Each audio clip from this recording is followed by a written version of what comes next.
The Isles of Scilly are an archipelago off the southwestern tip of the Cornish peninsula of Great Britain. It is the southernmost location in England and the United Kingdom, as well as the most westerly in England. The population of all the islands at the 2011 census was 2,203. Scilly forms part of the ceremonial county of Cornwall, and some services are combined with those of Cornwall. However, since 1890, the islands have had a separate local authority. Since the passing of the Isles of Scilly Order 1930, this authority has had the status of a county council and today is known as the Council of the Isles of Scilly. The adjective Scillonian is sometimes used for people or things related to the archipelago. The Duchy of Cornwall owns most of the freehold land on the islands. Tourism is a major part of the local economy, along with agriculture, particularly the growing of cut flowers. History. Ancient history. Scilly has been inhabited since the Stone Age, and until the early 20th century its history had been one of subsistence living. Farming and fishing continue, but the main industry now is tourism. The islands may correspond to the Cassiterides visited by the Phoenicians and mentioned by the Greeks. However, the archipelago itself does not contain much tin. It may be that the islands were used as a staging post. It is likely that until relatively recent times the islands were much larger and perhaps joined together into one island named Enna. Rising sea levels flooded the central plain around 400–500 AD, forming the current 55 islands and islets. If an island is defined as land surrounded by water at high tide and supporting land vegetation, the word Enna is a contraction of Enno, meaning the Great Island. Evidence for the older large island includes a description in Roman times describes Scilly as Scyllenia Insula in the singular, indicating either a single island or an island much bigger than any of the others. Remains of a prehistoric farm have been found on Nornor, which is now a small rocky skerry far too small for farming. There once was an Iron Age Britain community here that extended into Roman times. This community was likely formed by immigrants from Brittany, likely the Veneti, who were active in the tin trade from mining in Cornwall and Devon. At certain low tides the sea becomes shallow enough for people to walk between some of the islands. This is possibly one of the sources for stories of drowned lands, e.g. Lioness. Ancient field walls are visible below the high tide line off some of the islands. Some of the Cornish language place names also appear to reflect past shorelines and former land areas. The whole of southern England has been steadily sinking in opposition to post-glacial rebound in Scotland. This has caused the risks on the southern Cornish coast, e.g. Riverfowl and the Tamar estuary. Offshore, midway between Land's End and the Isles of Scilly, is the supposed location of the mythical lost land of Lioness, referred to in Arthurian literature, of which Tristan is said to have been a prince. This may be a folk memory of inundated lands, but this legend is also common among the Brythonic peoples. The legend of Wise is a parallel and cognate legend in Brittany, as is that of Cantar, Gwarlod in Wales. Scilly has been identified as the place of exile of two heretical 4th-century bishops, Instantius and Tiberianus, who were followers of Priscillian, Norse and Norman period. In 995, Olaf Tryggvason became King Olaf I of Norway. Born c. 960, Olaf had raided various European cities and fought in several wars. In 986 he met a Christian seer on the Isles of Scilly. He was probably Priscillian and a part of the tiny Christian community that was exiled here from Spain by Emperor Maximus for Priscillianism and the part in the Priscilline heresy. In Snorri Sturluson's Royal Sagas of Norway, it is stated that this seer told him, "Thou wilt become a renowned king, and a celebrated deeds. Many men wilt thou bring to faith and baptism, and both to thy own and others' good, and that thou mayst have no doubt of the truth of this answer. Listen to these tokens. When thou comest thy ships, many of thy people will conspire against thee, and then a battle will follow in which many of thy men will fall, and thou wilt be wounded almost to death, and carried upon a shield to thy ship, yet after 7 days thou shalt be well of thy wounds, and immediately thou shalt let thyself be baptized." The legend continues that, as the seer foretold, Olaf was attacked by a group of mutineers upon returning to his ships. As soon as he had recovered from his wounds, he let himself be baptized. He then stopped raiding Christian cities, and lived in England and Ireland. In 995, he used an opportunity to return to Norway. When he arrived, the Håkon Jarl was facing a revolt. Olaf Tryggvason persuaded the rebels to accept him as a king, and Jarl Håkon was murdered by his own slave, while he was hiding from the rebels in a pigsty. With the Norman conquest, the Isles of Scilly came more under centralized control. About 20 years later, the Domesday Survey was conducted. The islands would have formed part of the Exeter Domesday Circuit, which included Cornwall, Devon, Dorset, Somerset, and Wiltshire. In the mid-12th century, there was reportedly a Viking attack on the Isles of Scilly, called Sillinga by the Norse. Recorded in the Orkneyinga saga, Sweyn went south under Ireland, and seized a barge belonging to some monks in Sillinga and plundered it. The 3 chiefs, Sweyn, Thorbjorn and Eric, went out on a plundering expedition. They went first to the Southria, and all along the west to the Sillinga, where they gained a great victory in Mariahond on Columbus Mass, and took much booty. Then they returned to the Orkneys. Mariahond literally means Mary's harbour, haven. The name does not make it clear if it referred to a harbour on a larger island than today's St. Mary's, or a whole island. It is generally considered that Cornwall, and possibly the Isles of Scilly, came under the dominion of the English crown late in the reign of Æthelstan. In early times, one group of islands was in the possession of a confederacy of hermits. King Henry I gave it to the Abbey of Tavistock, who established a priory on Tresco, which was abolished at the Reformation. Later Middle Ages and early modern period. At the turn of the 14th century, the abbot and convent of Tavistock Abbey petitioned the king, stat that they hold certain isles in the sea between Cornwall and Ireland, of which the largest is called Scilly, to which ships come passing between France, Normandy, Spain, Bayonne, Gascony, Scotland, Ireland, Wales and Cornwall, and, because they feel that in the event of a war breaking out between the kings of England and France, or between any of the other places mentioned, they would not have enough power to do justice to these sailors. They ask that they might exchange these islands for lands in Devon, saving the churches on the islands appropriated to them. William Le Poet, coroner of Scilly, is recorded in 1305 as being worried about the extent of wrecking in the islands, and sending a petition to the king.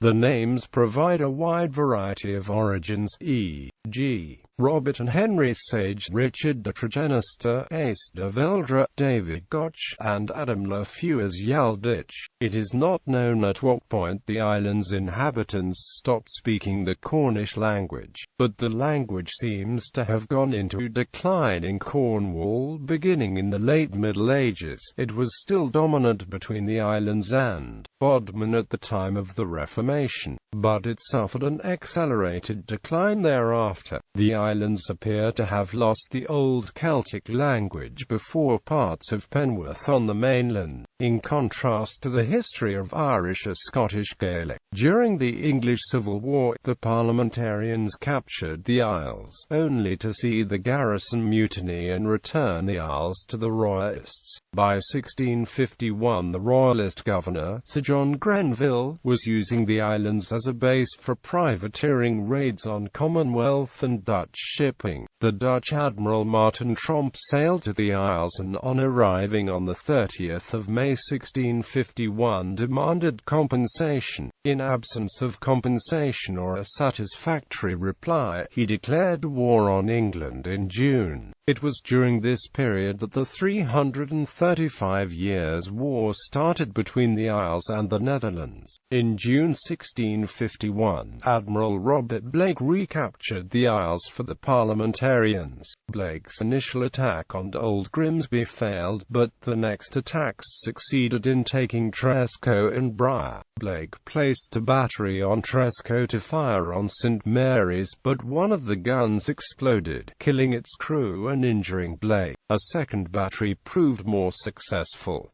Subsequently, Grenville and Blake negotiated terms that permitted the Royalists to surrender honourably. The parliamentary forces then set to fortifying the islands. They built Cromwell's Castle, a gun platform on the west side of Tresco, using materials scavenged from an earlier gun platform further up the hill. Although this poorly sited earlier platform dated back to the 1550s, it is now referred to as King Charles's Castle. During the night of the 22nd of October 1707, the Isles were the scene of one of the worst maritime disasters in British history, when out of a fleet of 21 Royal Navy ships headed from Gibraltar to Portsmouth, 6 were driven onto the cliffs. 4 of the ships sank or capsized, with at least 1,450 dead, including the commanding Admiral Sir Cloudesley Shovel. There is evidence for inundation by the tsunami caused by the 1755 Lisbon earthquake. The islands appear to have been raided frequently by Barbary pirates to enslave residents to support the Barbary slave trade.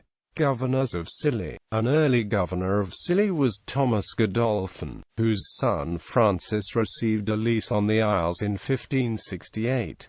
They were styled governors of Scilly, and the Godolphins and their Osborne relatives held this position until 1834. In 1834, Augustus John Smith acquired the lease from the duchy for £20,000. Smith created the title Lord Proprietor of the Isles of Scilly for himself, and many of his actions were unpopular. The lease remained in his family until it expired for most of the Isles in 1920, when ownership reverted to the Duchy of Cornwall. Today, the Dorian Smith estate still holds the lease for the island of Tresco. 1568 to 1608 Sir Francis Godolphin, 1608 to 1613 Sir William Godolphin of Godolphin, 1613 to 1636 William Godolphin, 1636 to 1643 Sidney Godolphin, 1643 to 1646 Sir Francis Godolphin of Godolphin, 1647 to 1648 Anthony Bullock, 1649 to 1651 Sir John Grenville, 1651 to 1660 Parliamentary control, 1660 to 1667 Sir Francis Godolphin of Godolphin, 1667 1700 Sidney Godolphin, 1st Earl of Godolphin, 1700 to 1732 Sidney Godolphin, 1733 to 1766 Francis Godolphin, 2nd Earl of Godolphin, 1766 to 1785 Francis Godolphin, 2nd Baron Godolphin, 1785 to 1799 Francis Osborne, 5th Duke of Leeds. 1799 to 1831 George Osborne, 6th Duke of Leeds. 1834 to 1872 Augustus John Smith. 1872 to 1918 Thomas Algernon Smith Dorian Smith. 1918 to 1920 Arthur Algernon Dorian Smith. Geography. The Isles of Scilly form an archipelago of 5 inhabited islands and numerous other small rocky islets lying 45 kilometers off Land's End. The island's position produces a place of great contrast. The ameliorating effect of the sea, greatly influenced by the North Atlantic current, means they rarely have frost or snow, which allows local farmers to grow flowers well ahead of those in mainland Britain. The chief agricultural product is cut flowers, mostly daffodils. Exposure to Atlantic winds also means that spectacular winter gales lash the islands from time to time. This is reflected in the landscape, most clearly seen on Tresco, where the lush abbey gardens on the sheltered southern end of the island contrast with the low heather and bare rock sculpted by the wind on the exposed northern end. Natural England has designated the Isles of Scilly as National Character Area 158.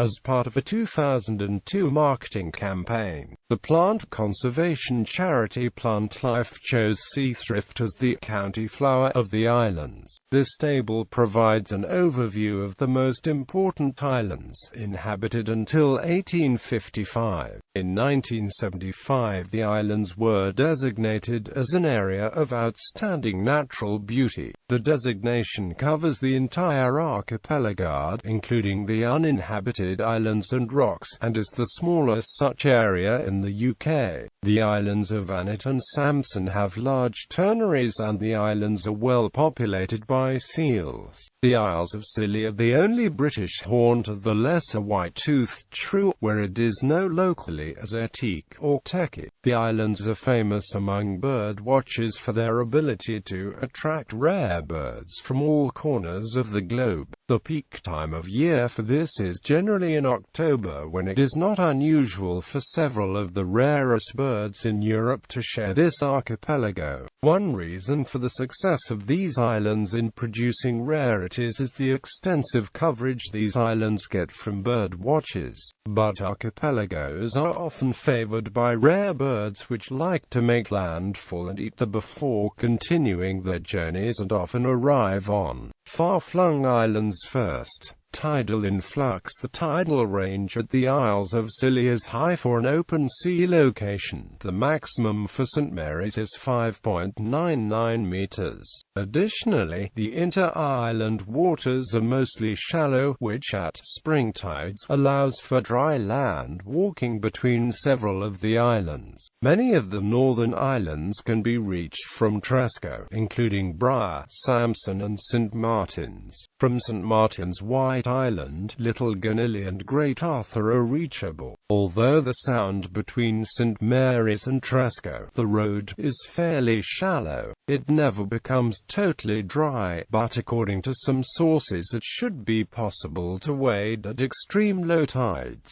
Around St Mary's, several minor islands become accessible, including Taylor's Island on the west coast and Tulls Island on the east coast. From St Agnes, Guff becomes accessible at each low tide, via Tombolo. Climate. The Isles of Scilly has a temperate oceanic climate, and has one of the mildest climates in the United Kingdom. The average annual temperature is 11.8 degrees Celsius in comparison to London, where it is 11.6 degrees Celsius. Winters are among the warmest in the country due to the moderating effects of the ocean, and despite being on exactly the same latitude as Winnipeg in Canada, snow and frost are extremely rare.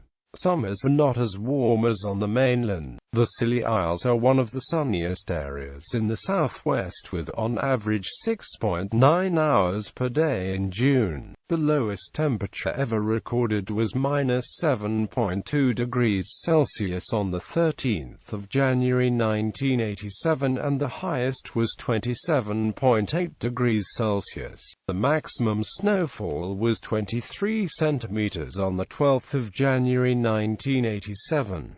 It has never recorded a temperature below freezing between May and November. Geology: all the islands of Scilly are all composed of granite rock of early Permian age, an exposed part of the Cornubian batholith. The Irish Sea Glacier terminated just to the north of the Isles of Scilly during the last ice age. Fauna, government, national government. Politically, the islands are part of England, one of the 4 countries of the United Kingdom. They are represented in the UK Parliament as part of the St Ives constituency. As part of the United Kingdom, the islands are part of the European Union and are represented in the European Parliament as part of the multi-member South West England constituency. Local government: see also Council of the Isles of Scilly. Historically, the Isles of Scilly were administered as one of the hundreds of Cornwall, although the Cornwall Court of Sessions had limited jurisdiction there. For judicial purposes, shrievalty purposes, and lieutenancy purposes, the Isles of Scilly are deemed to form part of the county of Cornwall. The archipelago is part of the Duchy of Cornwall. The duchy owns the freehold of most of the land on the islands, and the Duke exercises certain formal rights and privileges across the territory, as he does in Cornwall proper. The Local Government Act 1888 allowed the Local Government Board to establish in the Isles of Scilly. Councils and other local authorities separate for those of the county of Cornwall.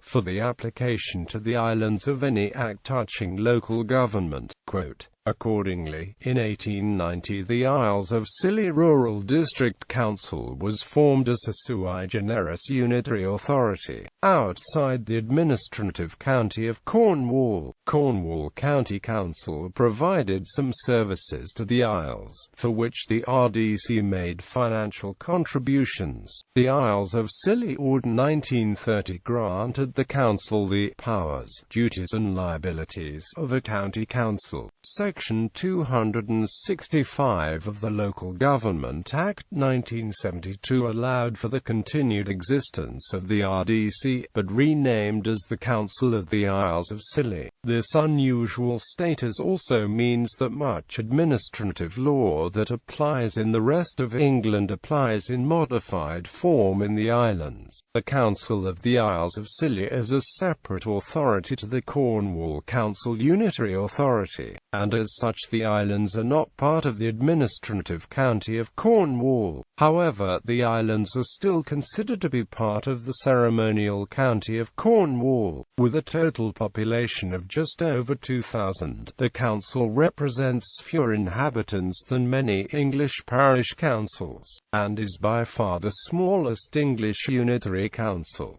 As of 2015, 130 people are employed full-time by the council to provide local services. These numbers are significant, in that almost 10% of the adult population of the islands is directly linked to the council, as an employee or a councillor. The council consists of 21 elected councillors, 13 of which are returned by the ward of St Mary's, and 2 from each of 4 off-island wards. The latest elections took place on the 2nd of May 2013. All 20 elected were independents. The council is headquartered at Town Hall, by the Parade Park in Hugh Town, and also performs the administrative functions of the AONB Partnership and the Inshore Fisheries and Conservation Authority. Some aspects of local government are shared with Cornwall, including health, and the Council of the Isles of Scilly. Scilly together with Cornwall Council form a local enterprise partnership. In July 2015, a devolution deal was announced by the government under which Cornwall Council and the Council of the Isles of Scilly are to create a plan to bring health and social care services together under local control.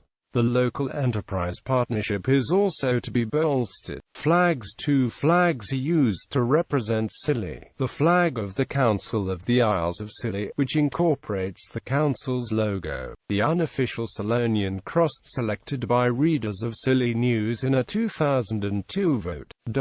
An adapted version of the old Board of Ordnance flag has also been used, after it was left behind when munitions were removed from the Isles. The Cornish ensign has also been used. Emergency services. The Isles of Scilly form part of the Devon and Cornwall police force area. There is a police station in Hugh Town.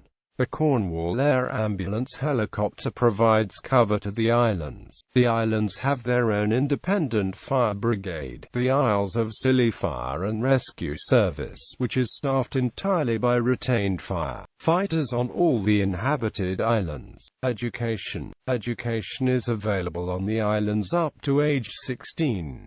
There is one school, the Five Islands School, which provides primary schooling at sites on St Agnes, St Mary's, St Martin's and Tresco, and secondary schooling at a site on St Mary's. Secondary students from outside St Mary's live at a school boarding house during the week. In 2004, 92.9% of pupils achieved 5 or more GCSEs at grade C and above, compared to the English average of 53.7%. 16 to 18-year-olds are entitled to a free sixth form place at a state school, a sixth form college on the mainland, and are provided with free flights and grant towards accommodation. Post-18, suitably qualified students attend universities and colleges on the mainland.